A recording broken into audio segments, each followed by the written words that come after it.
Ini merupakan satu ilmu juga. Kalau korang tahu nak pasang benda ni, jimat poket korang. Punca je sikit je, tapi kalau dibiarkan, bil air melambung. Okey guys, punca kebocoran di sini. Asalnya dipasang macam ni. Pasang macam ni, bocor kat sini.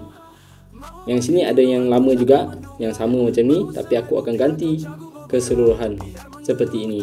Dengan ball valve ni sekali aku ganti. Ball valve yang jenis 3 suku. Poly pipe ni 25 mm.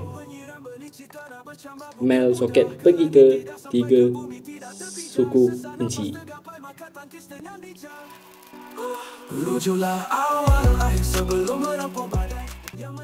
Dah saya terpasang white tape dan install terus ke ball valve.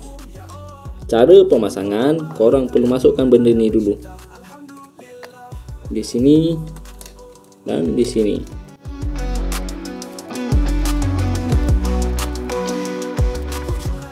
Masa untuk mencuba.